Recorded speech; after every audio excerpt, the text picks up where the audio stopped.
quickly destroy the archaeotech engine. Nothing can be done hastily and prudently, Brother Barakian. So answers an apothecary.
I'm in place.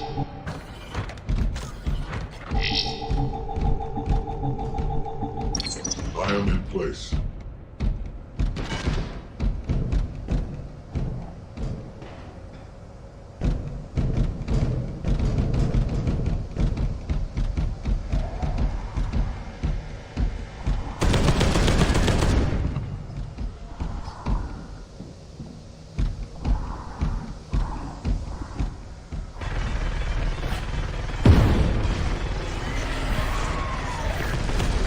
The Xenos are uncounted.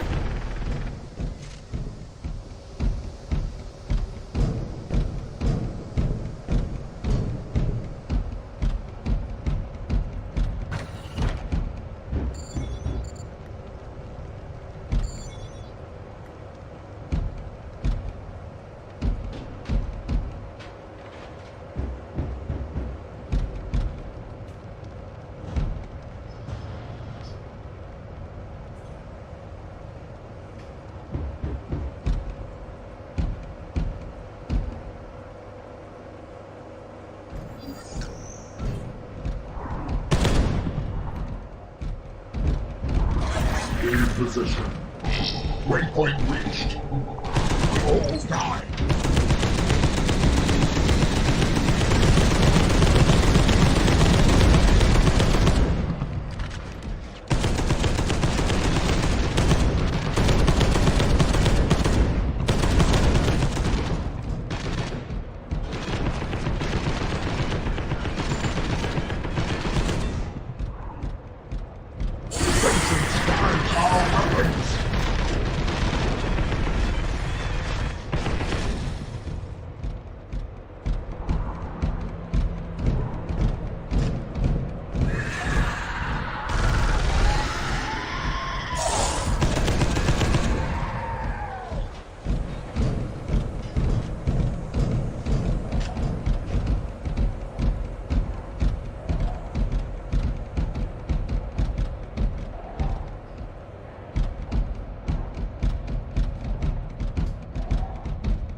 Quickly destroy the Archaeotech engine.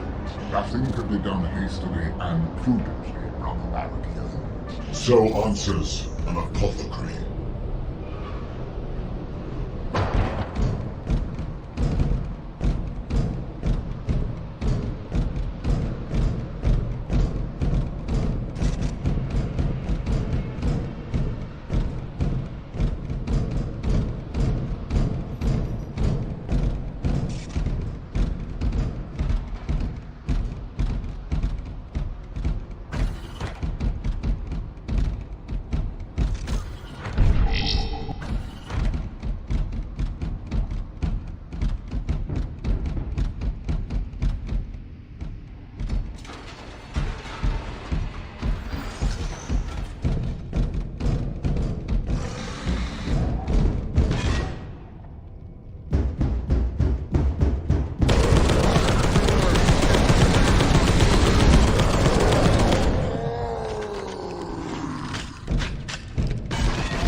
Warning!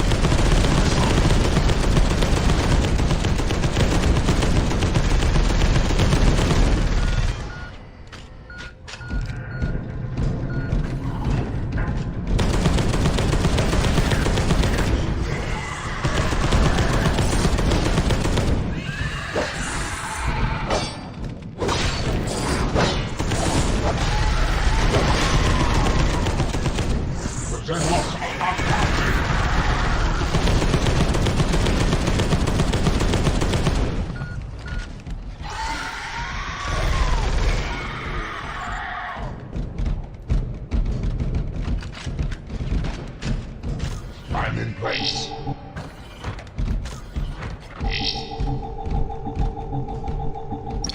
I am in place.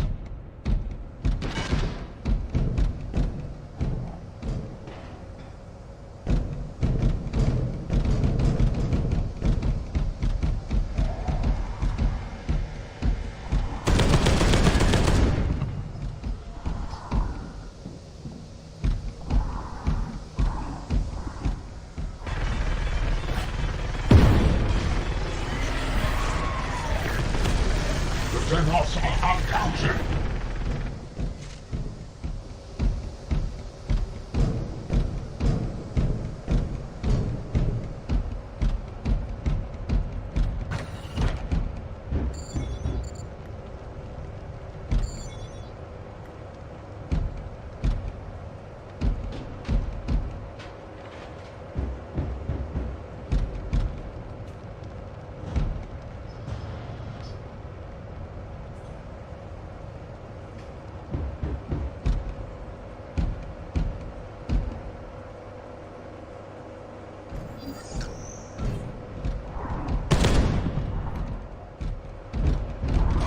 In position. Waypoint reached. All die.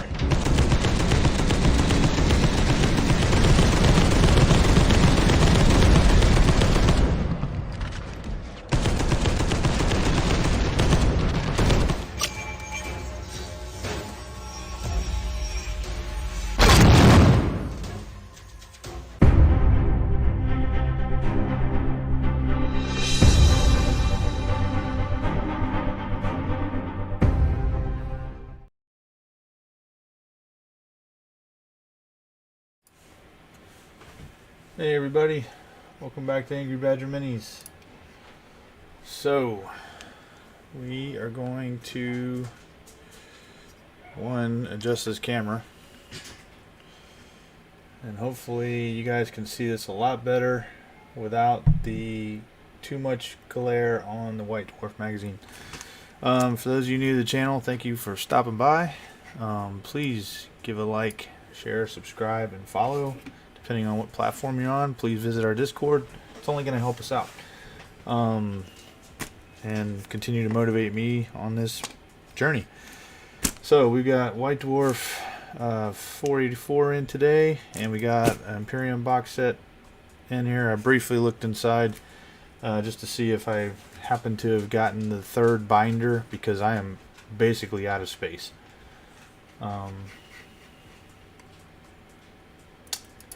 My apologies. I just realized that nobody could hear me. All right. So anyway, let's start over then. I mute the mic so that, you know, whatever. Anyway, welcome to the channel, guys, ladies. If you're new, please give a like, share, subscribe, follow, depending on what platform you're on and all that. It really helps us out and helps keep me motivated on this journey that I'm on. Hopefully this will work out better. You guys will be able to see the White Dwarf a little bit better. Not so much of a glare that we've dealt with in the past. I'm still working on that. It's just, you know, it is what it is. Let's see here. If I can move that over for you guys and put it where I need it.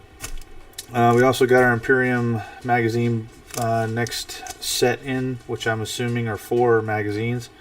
I took a brief look inside. I didn't look for that. I just wanted to see if the new binder came in, which it did, because I am out of space in the other 2. So that's the third binder of 4.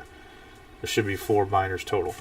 But anyway, let's get into White Dwarf 484 and see what this one's all about. We got some nice, cool Chaos Marine art on here.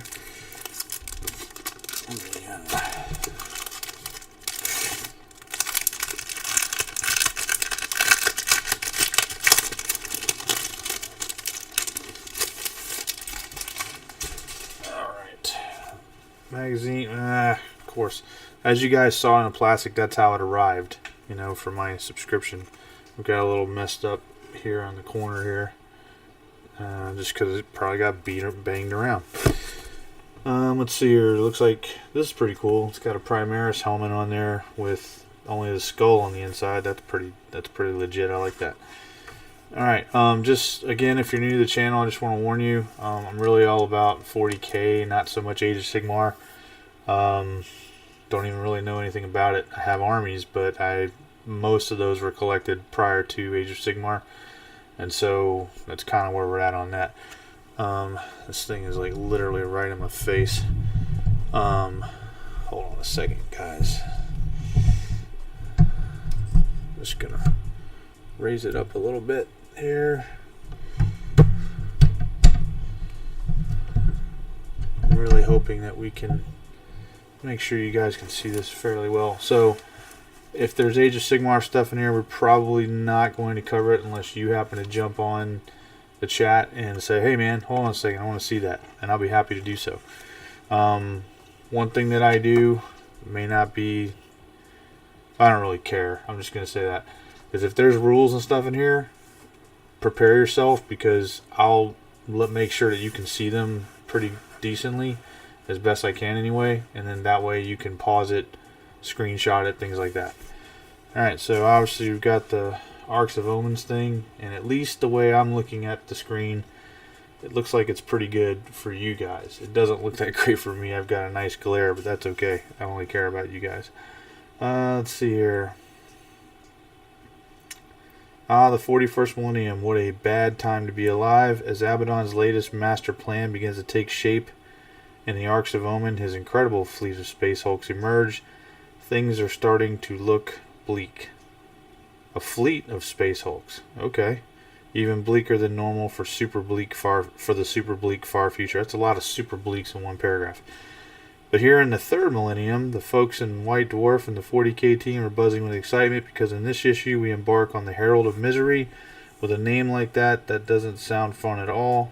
Well, to me it does, you might think, and that would certainly be true for the denizens of the 41st millennium, with the exception of some Death Skull orcs. But for us in the present, it's literally all fun and games. The Herald of Misery is the setting for the White Dwarf's lens on the Arcs of Omen saga. In these pages and over the next several issues, you'll have a boarding pass to the singular Arc of Omen and bear witness. Yeah, so it is multiple. Okay. Single Arc of Omen and bear witness to the unfolding horror taking place aboard. This will expand and inspire your ship-based adventures in a way White Dwarf is uniquely suited to deliver. This ain't like Vegas, though. And what happens on the Herald of Misery doesn't stay on the Herald of Misery. The events that take place will have ripple effects felt throughout both the Arcs of Omen saga and the wider Warhammer 40,000 universe. So you don't want to miss a bit of the action in White Dwarf. Well, we won't, because we have this subscription.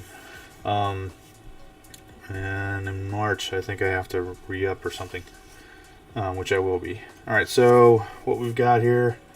Okay, I can see that you guys can't really see that. Let me see what's giving this. Maybe there we go. That looks better. All right, cool. And that's better for me too, a little bit. All right, so we got letters, questions, and pictures of miniatures. Worlds of Warhammer. What does it mean to be human in the 41st millennium? We've got Arcs of Omen, Flashpoint, Herald of Misery, Bitter Ambition, Flashpoint, Heralds of Misery, the Untamed Arc. Echoes from the Warp, Tactica Close Quarters, Ground Truth, Battle Report, Deadly Hangar, Kill Team Engage, Operation Briefing. And then there's a few things for Age of Sigmar. And looks like there's even a Middle Earth deal here. And then inside the studio, check out the games we played and the models we painted this month. Okay. Looks like they've got Hobby Bingo again. I've never done that, so I can't really speak to it. Let me move this over for you guys. Alright, so we've got some what appear to be Chaos Space Marines. Every one of them is on a tactical rock, and some of them are on tactical rocks so large, in fact. Good God, that is huge. So, I know for me, if my opponent had something like this, I'm not going to be like, oh yeah, I got line of sight. I'm not going to penalize the dude for modeling. But I can honestly tell you that I have played games in the past, and I mean, of course, way in the past, because I haven't played games in forever. But, you know, way in the past that people were like, no, I can see it. Painting question, Chaos Lord on Karkadrak, I guess is what that's called. This is a pretty cool looking model. I didn't even know it existed. Haven't even seen it. Haven't even heard anything about this. It's like a giant lizard in the Corn of Juggernaut, or Juggernaut or Corn type armor. Okay, White Dwarf needs you. We're looking to expand our readers' content. To do this, we need your help. If you would like to contribute to the pages of White Dwarf, these are the sorts of things that we're after. Pictures of your beautifully painted miniatures and armies, letters about the hobby, what do you love about it, questions about how studio models are painted, see above, lore questions for Gromberdol, like the one over the page.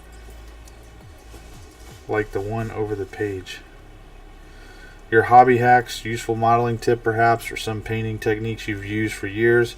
Cunning tactics, how do you get the most out of your army? Are you part of a gaming club? We would love to read and see what you've been up to.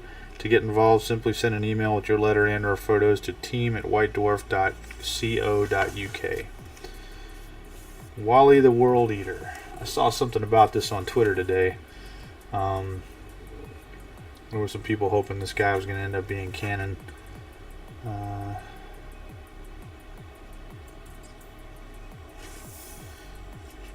Dude, where's my map? Okay. Wait, what? Hold on. What?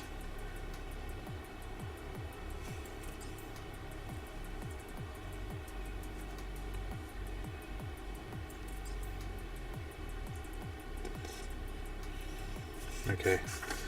Nothing of note there. What do we got? Model of the month, Sigvald, Prince of Slanesh by Roberto. The Highest Heights. This is interesting. Okay, so this is in the Warhammer World Expedition. So you can go to the community site to plan your next visit if you'd like. Okay. So I guess this guy was basically making a guess as to the. Here, I'll just read this part. I spent a couple hours enjoying the Angelus Prime display, although I couldn't find the darn Vindicare Assassin, and drinking in all the epic details. He spent a couple hours looking at this. Okay. Such as the Helldrakes held aloft by their flames. What I'm wondering is, how tall is the display in scale? I'm guessing over 1,000 feet, but I would really like to know for sure. That definitely sounds like a guess. How many sweets are in the jar kind of question. Interestingly, you're not that far off, Jason. The display from the floor to the top of the spire is roughly 61 wall sections high. Yes, we counted. Well, then why would you say roughly?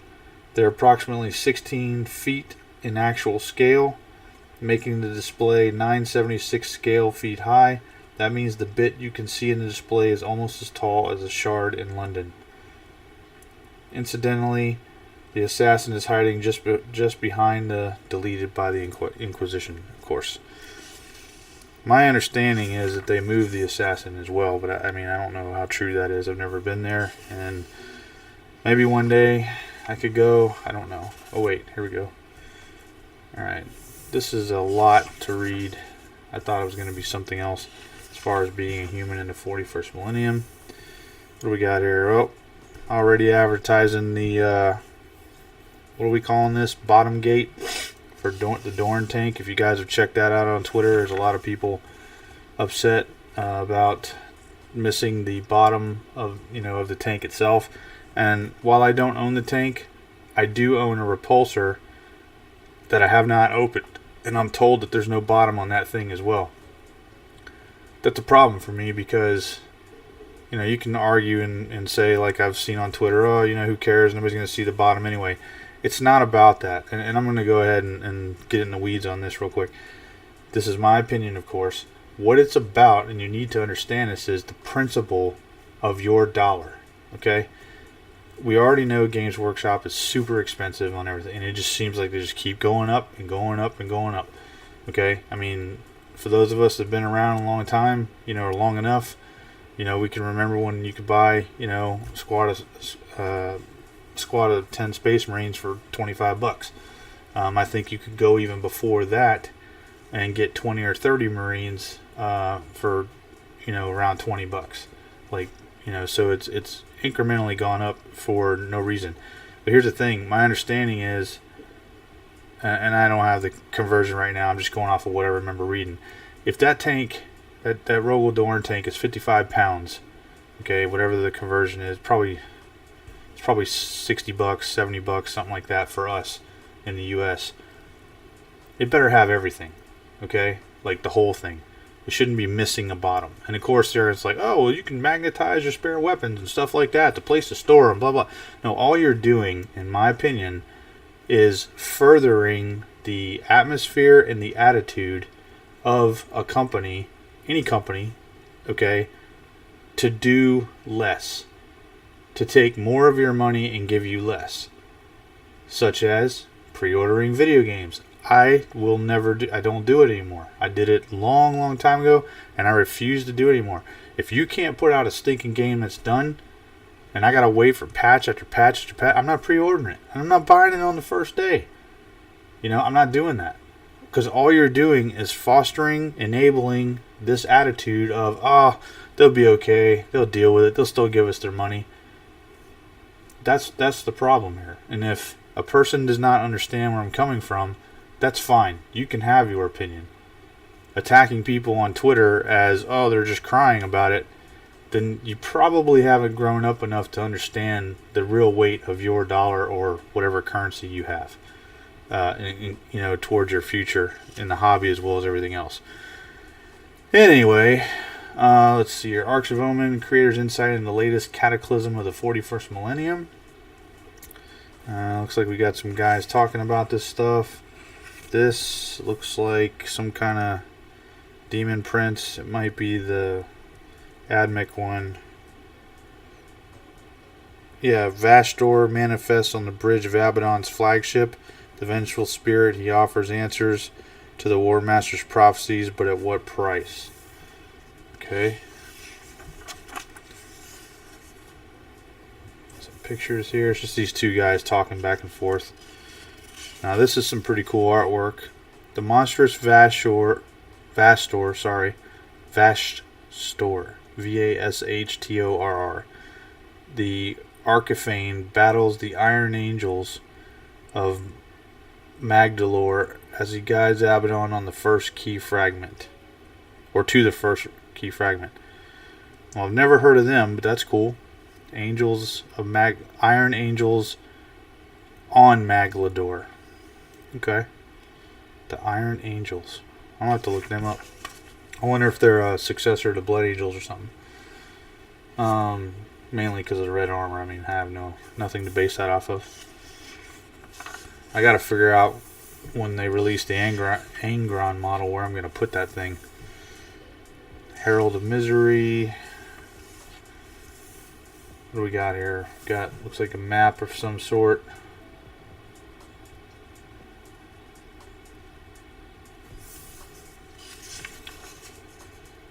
This is mostly just basically storytelling.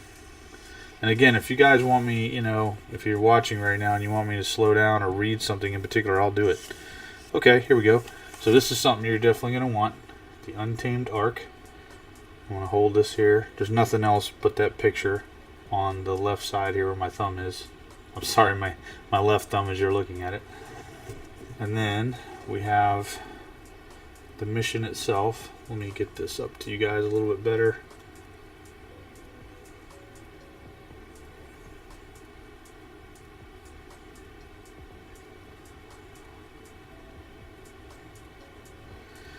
And warp infected entity tiles. Ho ho ho! Okay. Hypnotic gaze.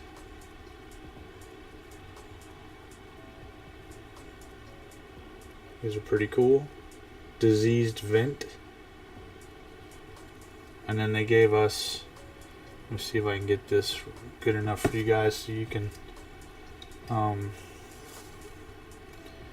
I don't know if I can do it without you getting a reflection or not from the light overhead. That way you could print this stuff out if you wanted to.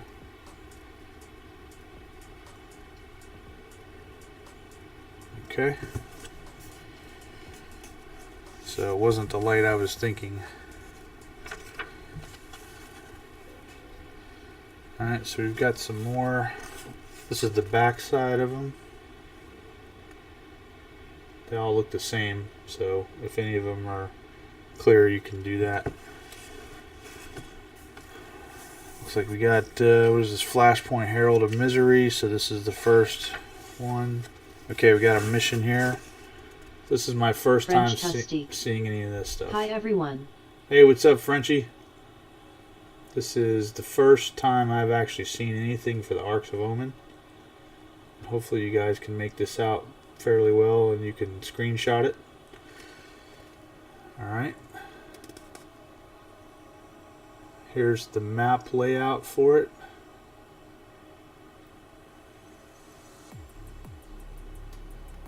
Try to get this for you guys. Okay. Stake the claim. Got some more boarding action stuff here. And again, I'm doing this so you guys can screenshot it and you'll have it if you want to do it in your game. Basically just sharing my White Dwarf subscription with you as best I can. Okay. I'm liking this, man. I'm probably not going to pick up the Arks of Omen stuff. It's way too expensive in my opinion. But what I will do with my own Space Hulk and things like that is I will adapt off of their missions that they have here. Dude, this is, how many missions are there? It's pretty cool. I'm digging this. At least as far as narrative campaign type stuff.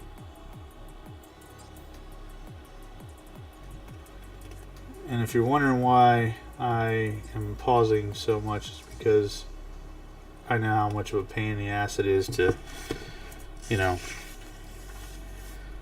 catch stuff sometimes the way that most YouTubers do their stuff, do their video recordings and stuff like that. And I always wonder why they go so fast. Okay. Wow, man, this is awesome. You guys got a really good one here. Print all this stuff off. Make you a little binder.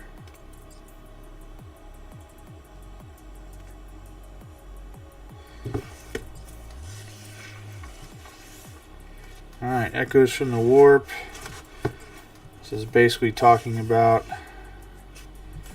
what's going on here. I'll go ahead and read this portion right here. The playing experience. Sorry.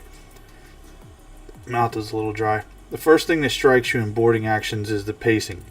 French Tustique. I got it too. Thank that I got 20% off cause it's very light content for the price we pay. I hear that. Each turn is tense and eventful, filled with critical moments. Every unit, be they the lowliest of grunts or the most elite of warriors, is critical. You have so few pieces in play that each of them is vital to the success of your mission. In the first turn, jockeying for position, securing critical corridors, and getting blocking units into position are all key. As in the following turn, things will generally get very loud and very violent extremely quickly.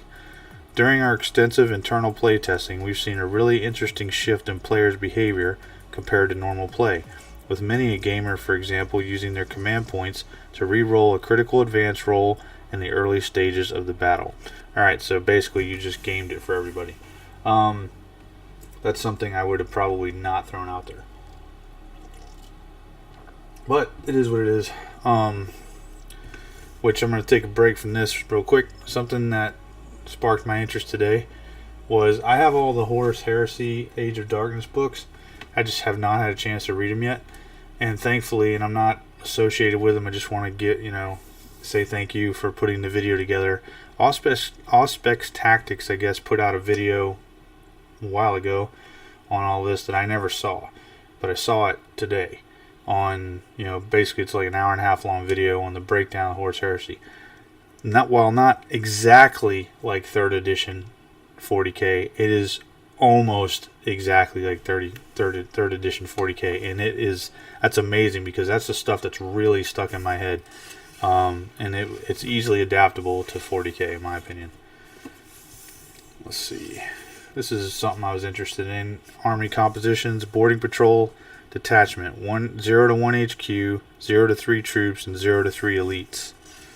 So it does not look like you will be taking any heavy weapons guys, which doesn't, heavy support, which doesn't really make any sense to me, but it is what it is. Close quarters battle, actions, doors, and everything else you need to know about fighting in a spaceship. Watch your placement. So they're basically trying to give you a little bit of idea of how to play the game, I guess. In my opinion, that kind of ruins it for me. I'm going to tell you right now, I can see most of these games being almost nothing but close combat. Not that that's a bad thing. It's just there's not a lot, really to the way the board and everything else is set up. I get what they're going for, but there's not a whole lot that you can, really do here.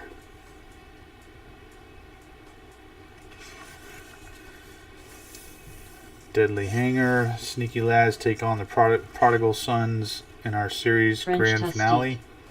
There is special rules by army, some you can take fast attack, some 2 HQ, so on. Well, I figured there would be. I just, you probably have to have those books and things like that, and I'm not going to be, most likely I'm not going to buy it. If I buy the books, it'll probably be for the lore, but I'm sure I'll be able to get the lore elsewhere. Let's see. This looks like a very boring game to a point. Or maybe it's just supposed to be a really quick battle. I don't know. Wait, it says who turned out the lights? That was something I missed from 3rd edition. It's a FAQ on GW site. Okay. Right on. And just so everybody knows, I don't claim to be an expert about anything that's, you know, the community website or anything like that. I mean, I do what I can, and I got a family and school and everything else. It's, you know, and of course, tons of models to put together.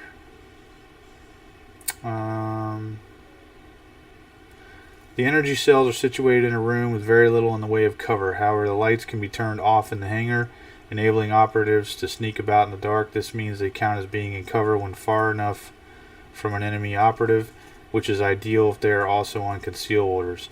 The problem is there's a control panel, a light switch, at each end of the room, so both players can use actions to turn the lights on or off to help you keep track of a fighter's status. We've included an info panel on each image to show... What? Dude, that's not it. Dude, if you're going to do that, you're assuming that people didn't, especially like Space Marines or whoever, didn't come in with thermals or night vision. Not to mention their ability to see in the dark. That's... whatever. See, that's not the stuff that, to me, it makes the game fun. It makes it dumb. I mean, hell, if you want to do night fighting or anything like that, just do night fighting, which I haven't seen in forever. Really, since 3rd edition. I'm sure it's been out there, I just haven't seen it. I didn't put that much effort into figuring it out. So they've got a lot of these, it looks like, based right around this whole, you know, square deal here. I don't know, maybe it's like an arena style fight, you know, MOBA.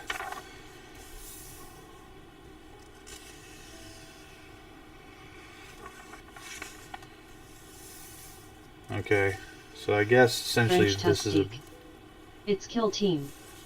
Well, I mean, no, I get that, but I mean, it's the point of...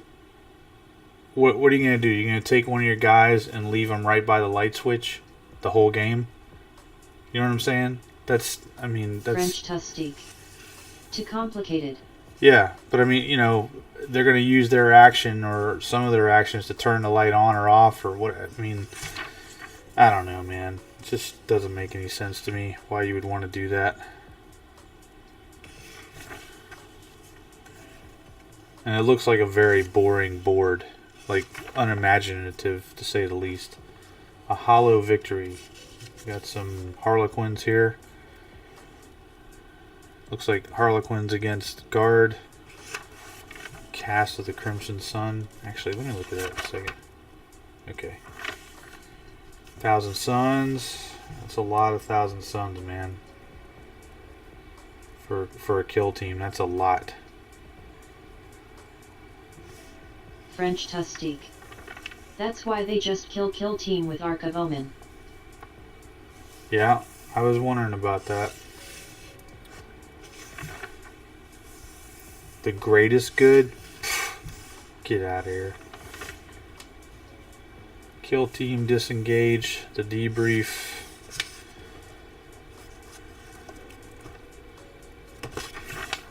Okay, well, at least we got some really good mission stuff out of it. The rest of this just looks like they're...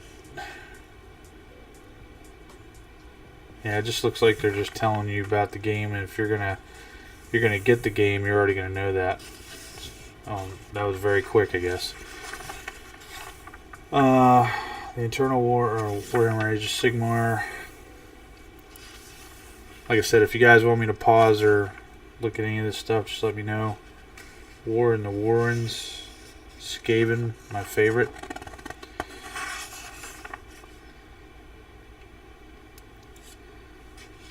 Campaign arc. Get ready.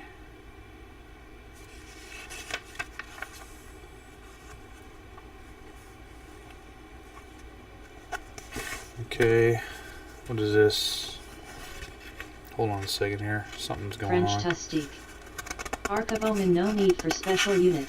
Just need 40K army and go. Seems like it. But, you know, people are going to stack as much as they can with your close combat, you know, gurus, I would think. Unless they've drastically changed the rules. Now that is a badass model. Is that a real model? Dragon Ogre Shaggoth. Is that a kit bash? I think that's a kit bash. Yeah, from a Stormcast Eternal Star Drake with the torso, arms, and head of a Bloodthirster. The demon's torso. Okay. Fitted incredibly. You mean fit incredibly well into the Star Drake's neck hole. I built it with the double-handed axe, but replaced the axe head with a hammer made from plasticard. French Tusty. Sanded down the armor There is plates. restriction remain to be seen. I hear ya.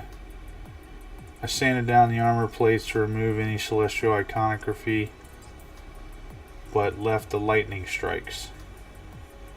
Okay, so yeah, it's definitely kit bash. It looks badass, in my opinion. White Dwarf Hobby Bingo. I don't even know how the hell this is played, dude. And what's the damn point? I mean, do you turn it in or something? I don't understand. And what do you do with this? Well, that's cool. That's a nice little piece of artwork back there. I like that. So we got some models people painted.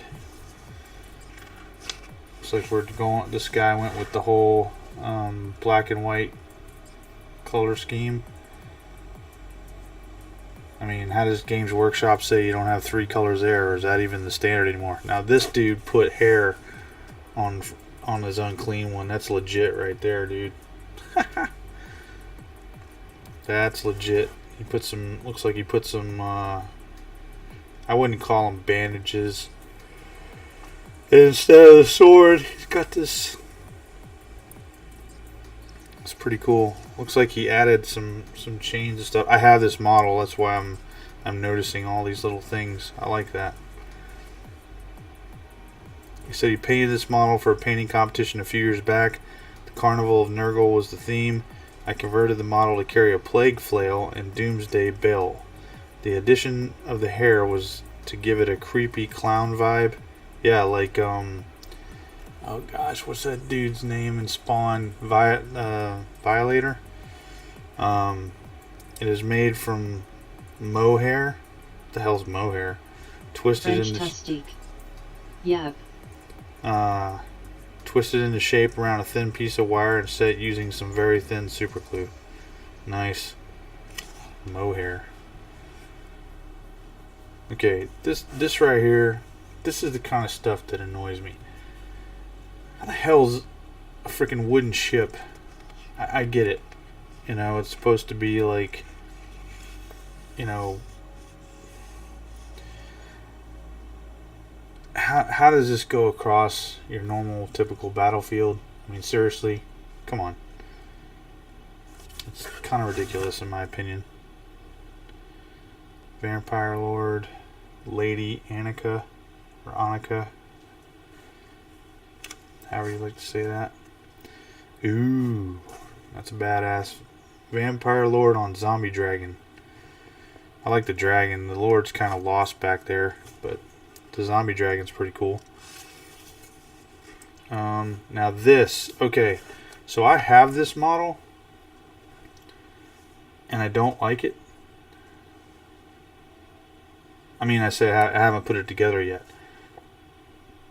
but that gives me an idea. It's a Demon Prince. Looks like a Tzeentch Demon Prince, and I have Tzeentch parts that I could easily do this with. I have another staff, you name it. That's a good idea, man. Good idea. Oh, look at this freaking harpy here, or whatever they call this. I would call it a harpy. They're probably calling it a vulture or something, but it doesn't say. Just says how he painted it. Warriors of the Depths. Oh, this is those underwater elves people. Maybe Deepkin.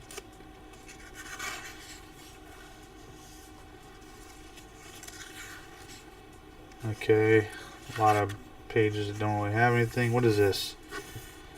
Cards were ones. I felt it didn't fit in the tournament. Nemesis deck building. I don't know what that is, but I'm going to get this. Looks like it's important enough that you guys might want to screenshot this. Let's see if I can just get it for you the best I can.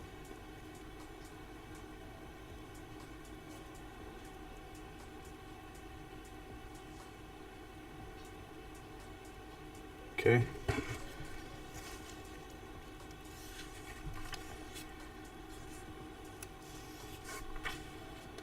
What is this?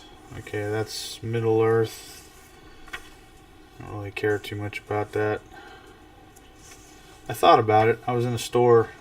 Went to my friendly local gaming store here in town. Finally. Just to see what they had. And, they're primarily D&D. They've got an okay selection of 40K stuff and paints, but they don't stock any codexes or anything like that because everybody's PDF and stuff, which, I mean, I can't really blame them the way books come out and how much they cost.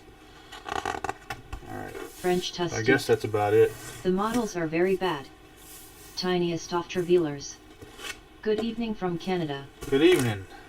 Welcome to the channel.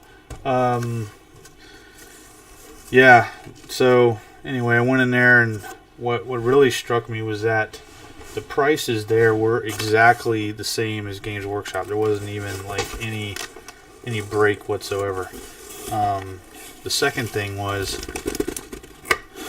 crap, where was I going with that?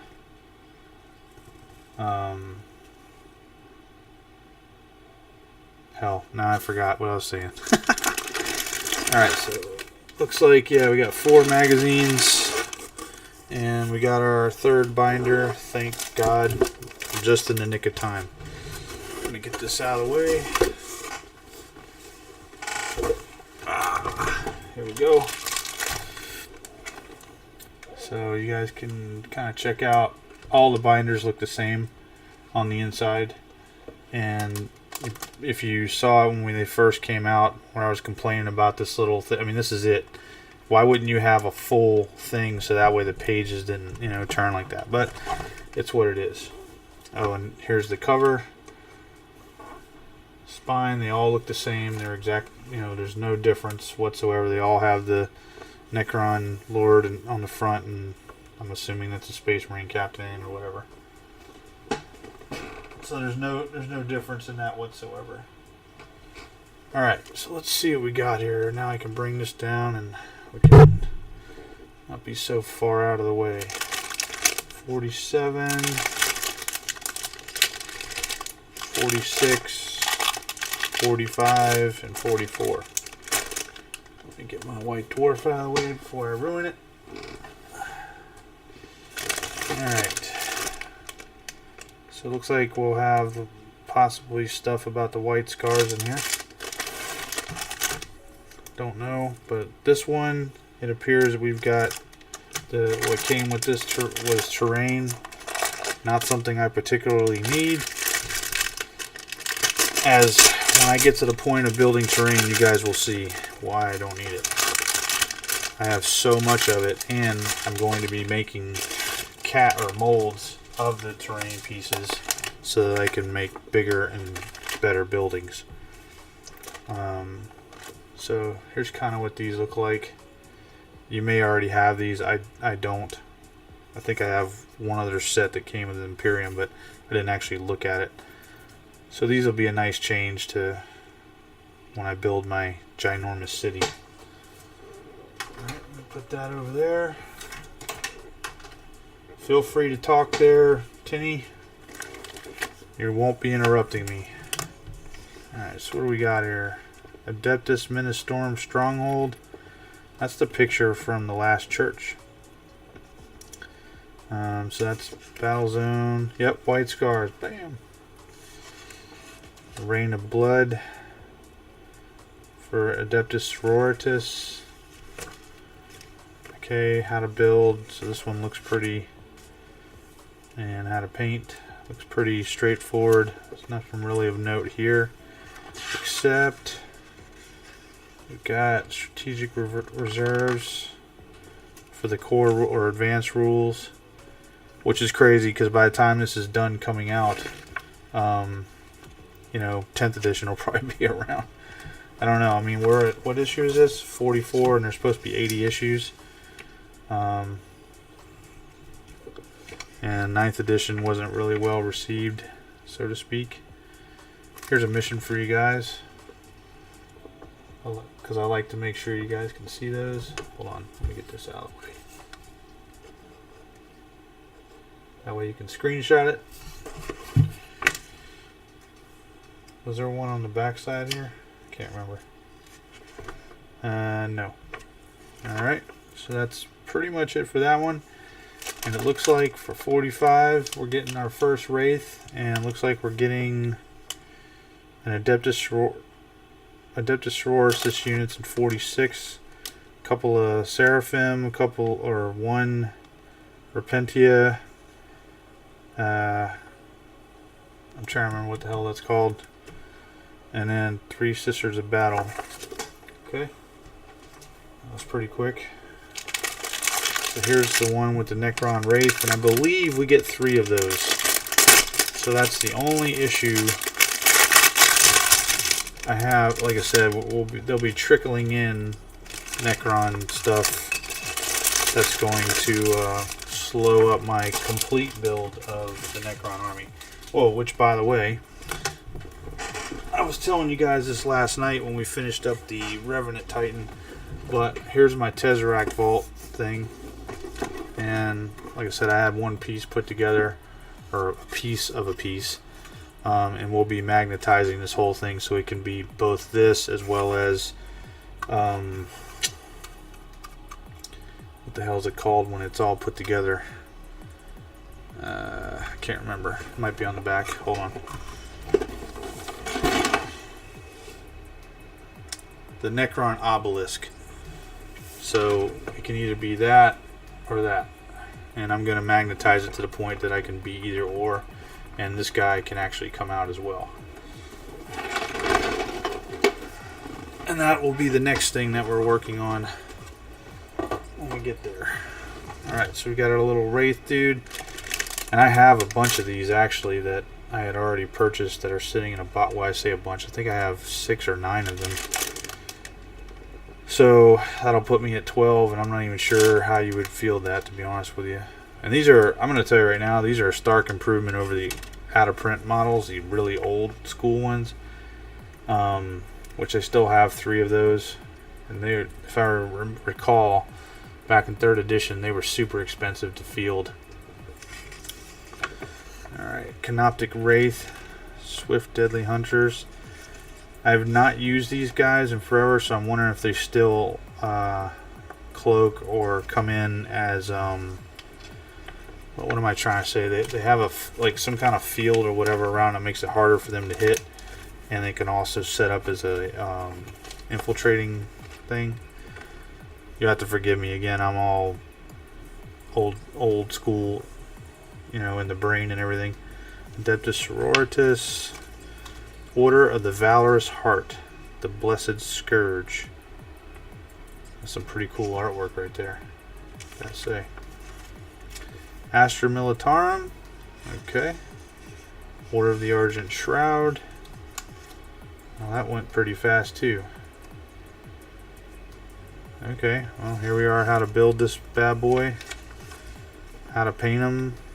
Can't say that that's how I'm gonna paint them, but we will see when we get to that point.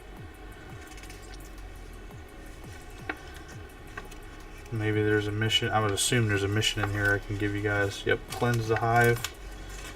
Alright, so here's this one.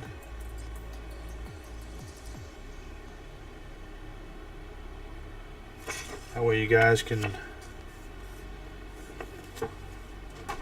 add that to your notebook. Oh, whoop. This must have been part of it. The Alien Tides. So we've got some kind of map here. Ever-growing realm.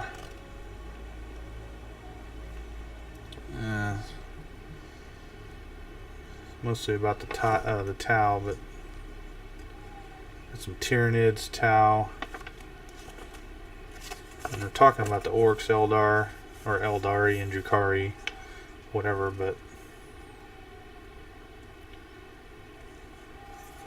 Alright. Set this over here.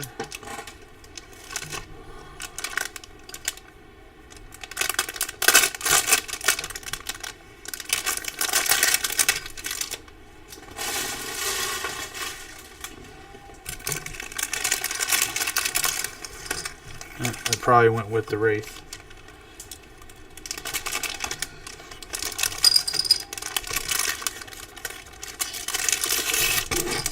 Okay. So we've got 7 miniatures with this issue. There's a story in here that there wasn't in the others. Maybe we can read that. Sisters of Battle. Seraphim War Gear. How to build. How to paint. Okay, so what is this thing called again? Arco-Flagellant, that's right.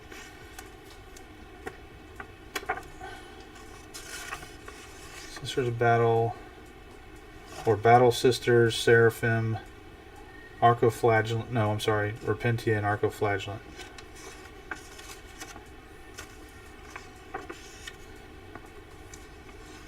Okay.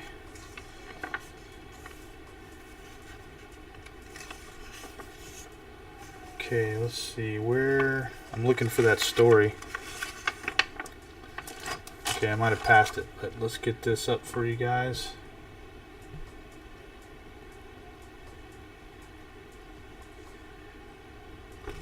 Okay. Where was the story? Okay. Where the hell's the story, guys?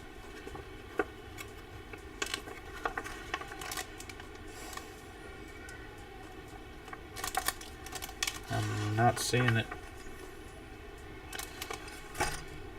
A thrilling new story. What?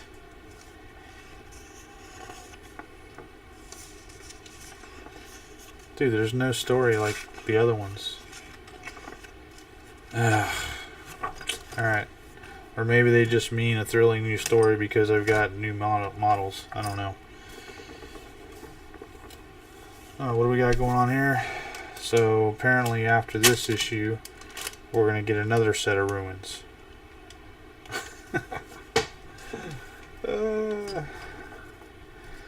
I'm not really bitching, guys, honestly, because they gave me 3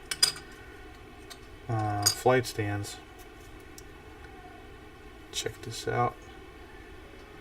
I'm not really bitching because, I mean, the amount of models you get, you know, for the price is, I mean, I think we worked it out. It was like saving like $800 or something like that. It was crazy.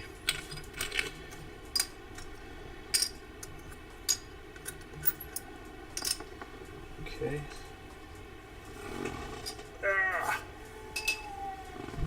Oh, that's my daughter, not my son. I think my wife's gonna go to sleep with her.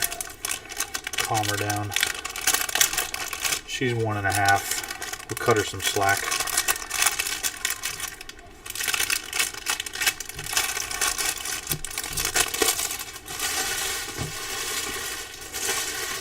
Okay. So we have Wild Rider Red paint. And we have Pink Horror. Alright, those are definitely paints I didn't have. And then the Talons of the Emperor, Adeptus Sororitas Faction Rules, New and Exciting Battle. Yeah, so we didn't get the story. What the hell, dude? Right, Sisters of Repentia. I like them better when they look like this, or, you know, actually let me bring this down some. When they look, you know, they got their little cowls or masks on, not like that, just the face. That's kind of, eh. Arthoflagellants. Sisters of the Priory.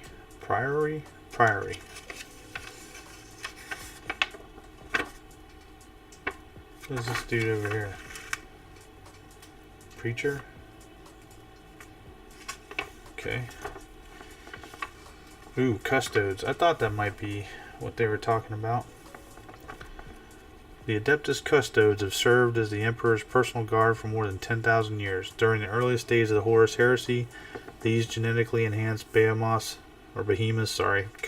fought alongside their master and creator, laying his enemies low on many occasions. After the fall of the Emperor, the Custodians, never more than 10,000 strong, were tasked with protecting the Golden Throne. For millennia, they dwelt upon Terra, rarely leaving the Imperial Palace and refusing to intervene in galactic affairs. The opening of the Great Rift, however, coupled with the return of Robuti Guilliman, has seen the Emperor's Guardians return once more to action. With the forces of Chaos ascendant, the Adeptus Custodes can no longer afford to stand idle whilst the Imperium burns. Each of these genetically enhanced warriors is larger and more powerful than even a Space Marine. Though their numbers are few, the Custodes are armed and equipped with ancient armor and weapons of flawless design. It is well that the Adeptus Custodes have returned to the fight, for though they are few in number, they are amongst the Imperium's most deadly fighting forces and have proven invaluable in the wars against Chaos. I'm going to hold my opinion on that. Because I don't know. I'm not going to get into it right now. Children of the Worm. Wait a minute. This is a story.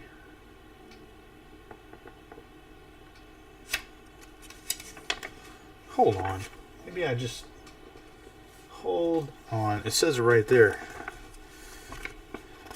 But I'm pretty sure there's not a story in here.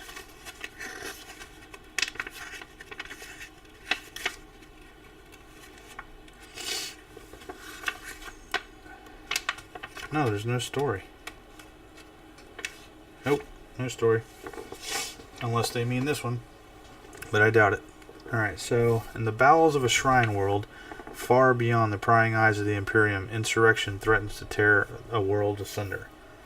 As Xenos cults rise from their hiding places to usurp the Imperium's servants, the talons of the Emperor strike back, determined to rid the holy world of heresy. I wonder if this is when they went after a Gene Stealer cult and I won't say got their asses kicked, but they wouldn't let the Death Watch intervene. Shield Captain Lorcan clasped the haft of his Guardian Spear and lowered its tip towards the onrushing mass of Xenos cultists. His Alaris Terminator armor had begun this day, glistening as if fresh from the forge. Now it was encrusted with the crimson blood of the scores he had slain. His finger closed around the trigger at the base of his weapon's long haft, and the bolt gun fitted to its tip roared, emitting a volley of explosive shells that punched through several ranks of mutant abominations before detonating an explosion of innards and acidic alien blood. Lorcan stood in the cavernous entrance to the Imperial Shrine. From clefts and crevices in the desecrated structure's masonry, leering half-human monstrosities scrambled forth. They flailed with black-blue claws, some clutching makeshift weapons, others armed and armored in the uniforms of Astra Militarum soldiers. Beneath his helm, the shield captain's nose wrinkled. The stench of Xenos corruption was rife.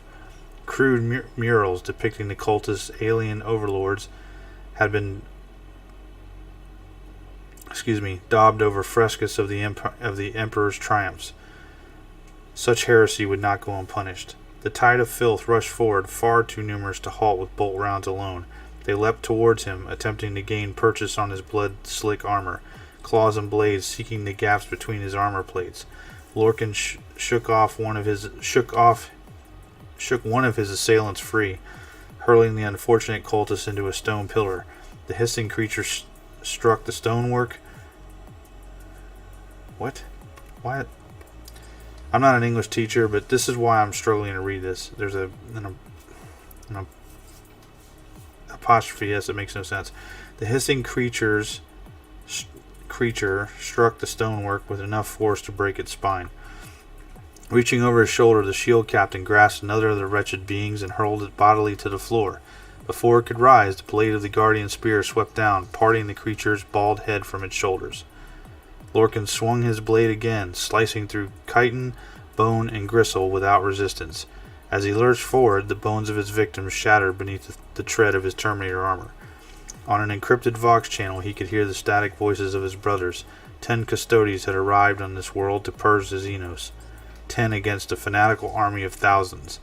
Lorcan had been more than satisfied with the odds.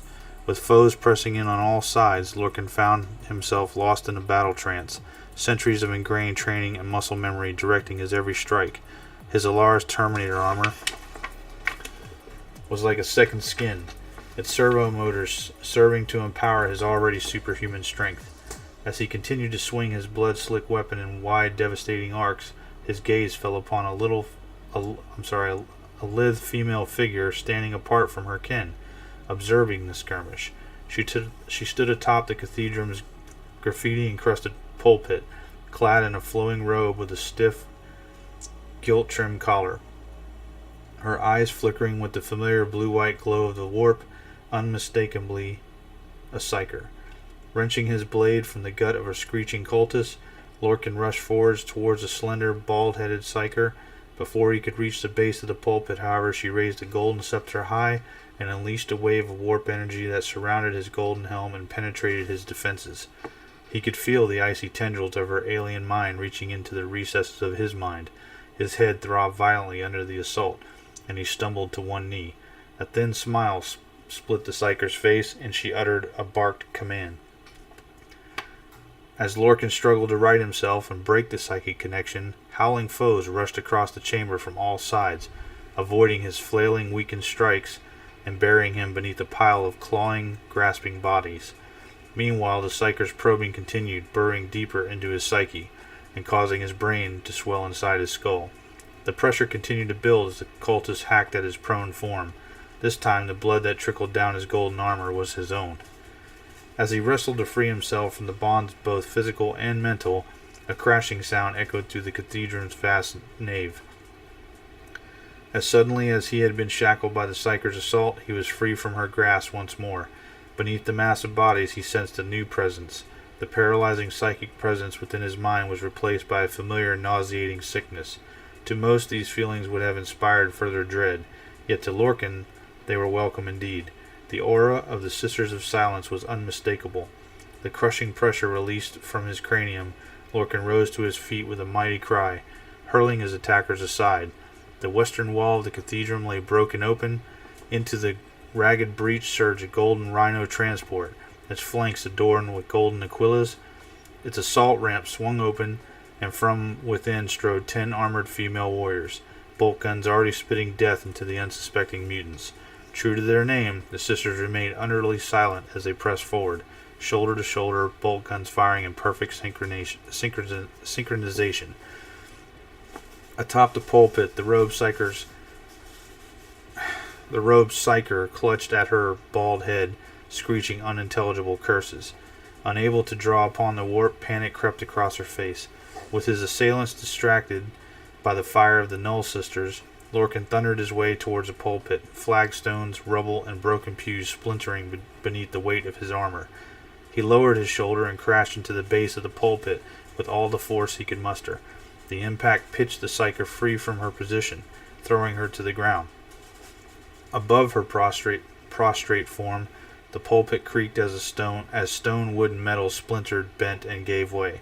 Beneath the toppling structure, the cultist leader raised an arm reflexively as if to ward off the falling stone. Then she was gone, her anguished cries buried beneath several tons of jagged rubble. So yeah, it's got to be about that one, I would think.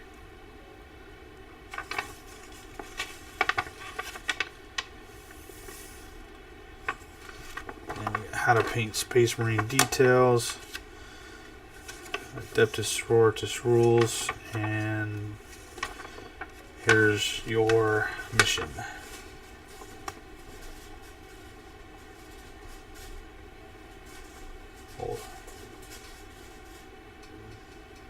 Trying to zoom out, if you will. Alright. So yeah, next issue we get some more terrain. Woo! And then looks like we get a lot more models. I have 2 of the old Penitent engines. I'm not sure how I'll like this one, but I still have the alternate bodies, so maybe I can pull that out and stick one of those in. But it looks like we're gonna get 2, 4, 6 more sisters, a couple more Repentia, the Penitent engine, and then whatever this, what, Arcoflagellant. I don't know why I can never remember this stuff. Maybe because it's late. I don't know. It's midnight. Alright, so what are we up to now? We are going to take a look at our next project. That's what we're going to do. So, we got this. And I'm going to have to break this box out. Just bear with me here.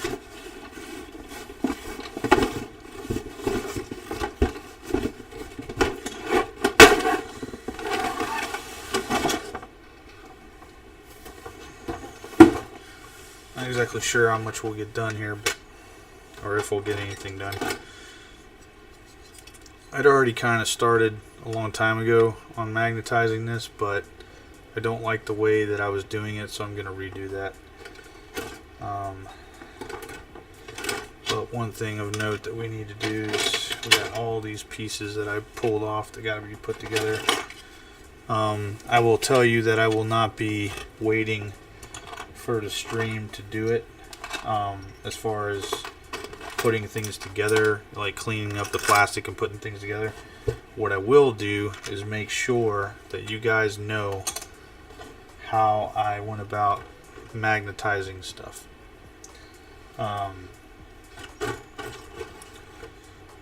Because I know that that's going to be important to most of you.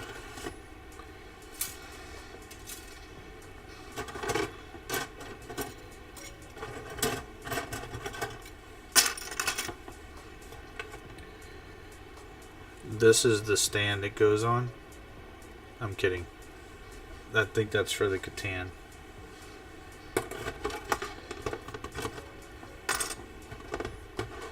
And then we got, what the hell? What the hell is that? I don't even know.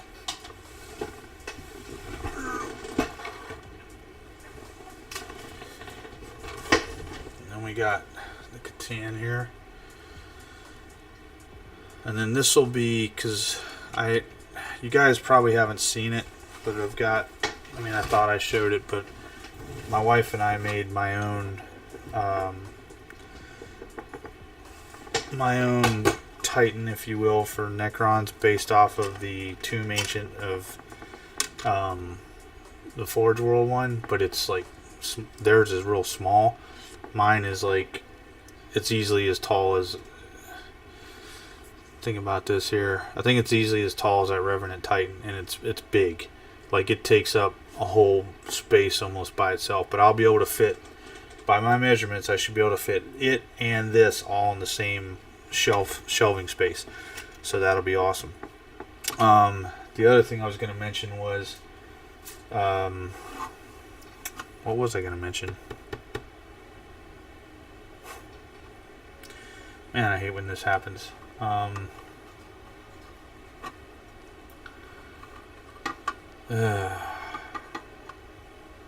Oh, I'm going to cut off a portion of the tail of that giant Titan to make him fit better inside, and then I've got to do some repair work, and I may go back and repaint him completely to match this new scheme. I've got kind of, well, there's a couple of schemes bowling around in my head right now about what I want to do with my Necrons, because I don't want to repaint the entirety of my out of print Necrons.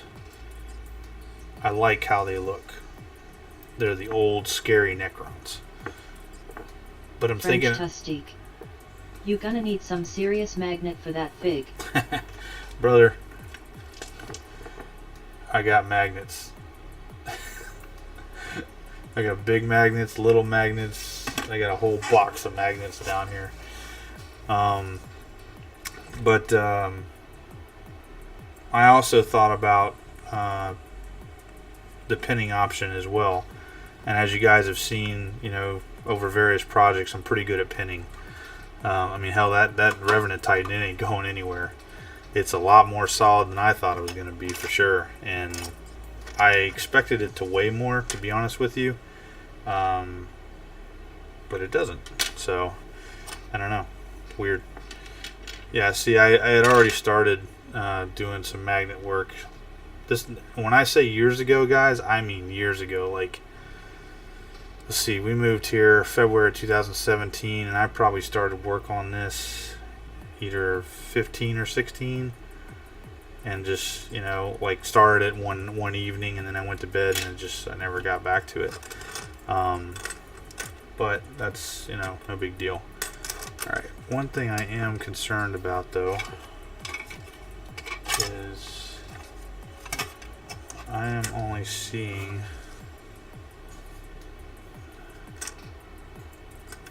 oh, I already put one on top. I was like, I'm only seeing 3 of these, but I already assembled that.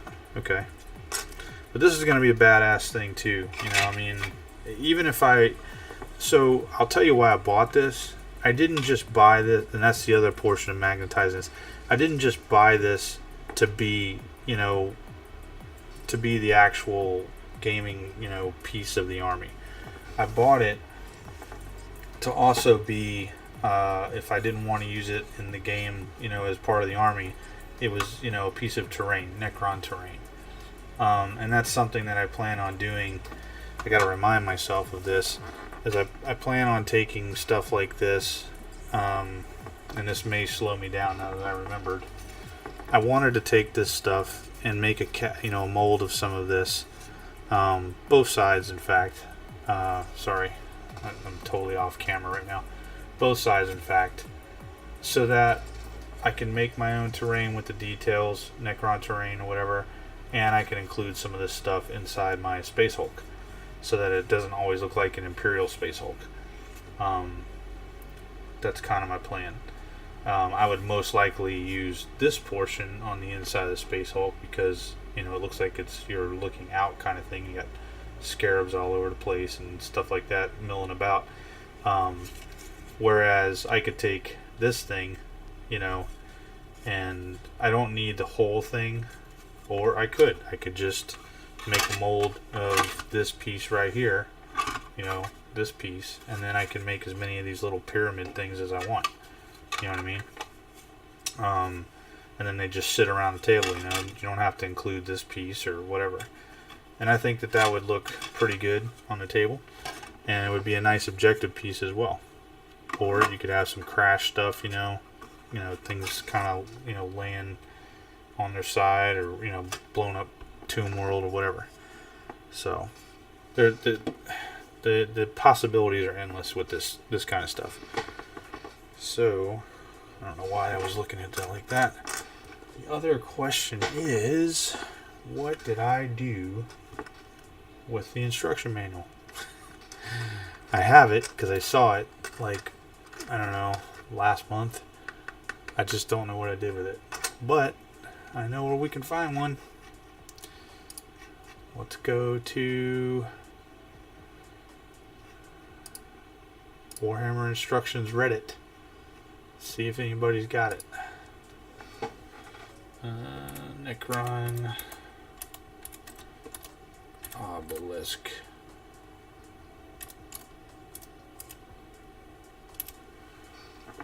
Tesseract Vault Obelisk. Okay. So what I'm going to do, pull that up for you guys. You can see that. And we will be building both of these. So I guess what I'll do tonight, I mean, I've already put this part together. I need to go ahead and unglue this. And if you don't have this stuff, I was turned on to this by a friend this Bob Smith Industries Uncure, you need to get some. It's legit. Now, it's not, you know, like a one-shot deal. It's not like, you know, you just put it on there and then that's it. You have to, you know, put it on there, you know, wait a little bit, like 30 seconds to a minute or something like that. What it does is it makes the super glue or whatever brittle. Now, if you used plastic cement, good luck. That's all I can tell you, because you've literally, you know, done all that. I'll take that out because I don't want anything getting on that. I'm going to put a little bit more in here.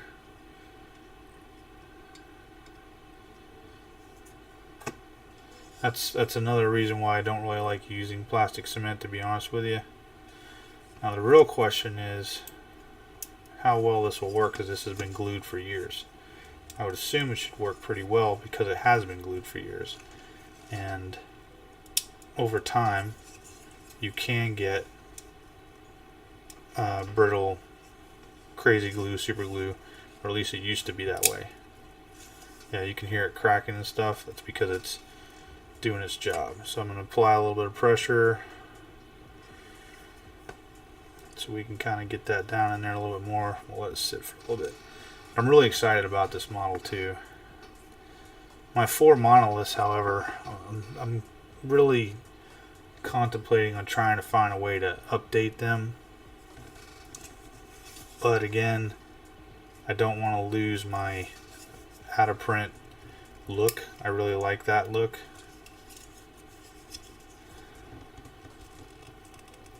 Yeah, it's coming off. See that right there? A little gap.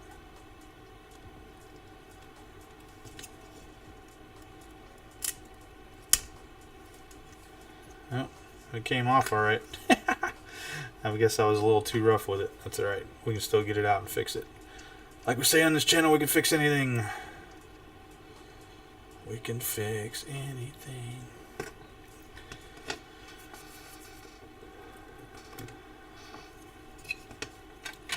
I don't really get worried about, yeah, it's working because this is raising up over here. I'm surprised that came off there though. That's interesting. But it is back in there pretty far. Let's just give it some time, and I'm also gonna dump out that extra right there.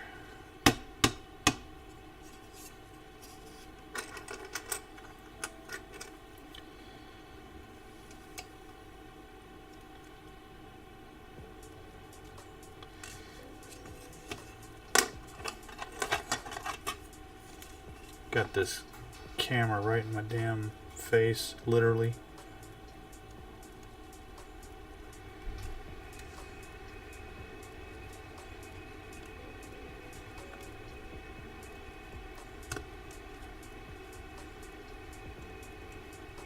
This is the part that goes to this, like that. And I'm starting to think I may not need to do this to pull this out. I really don't think I need to, because I feel like I had to cut some of this off anyway. Yeah, I don't need to do that. I can drill. All right, right on. So we'll let that go.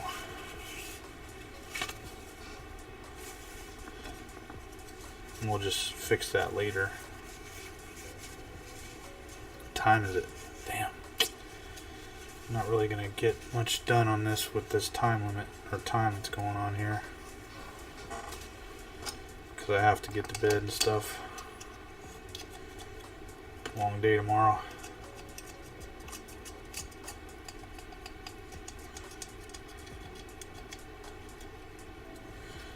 Alright.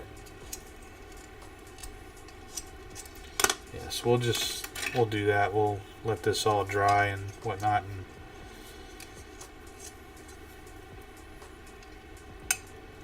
like I said, I will definitely make sure I show you guys how I magnetize everything.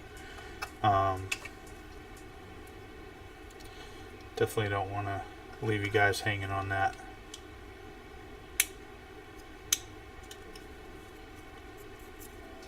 Alright. Well, since I really don't have time to get started like I want to, I'm going to go ahead and call this for this evening. So I appreciate you guys hanging around. And hopefully you'll enjoy those missions that we went over and stuff. Screenshot them, whatever, for Arcs of Omen, as well as what was in the Imperium magazine. And I'm glad that I was able to share all that with you guys. So until next time, thank you again for showing up. Appreciate it. I really appreciate it. And if you're a new subscriber watching this or whatever, thank you again, because YouTube doesn't tell me and I don't find out on Twitch about anything. So until then, we'll see you guys next time. Take care.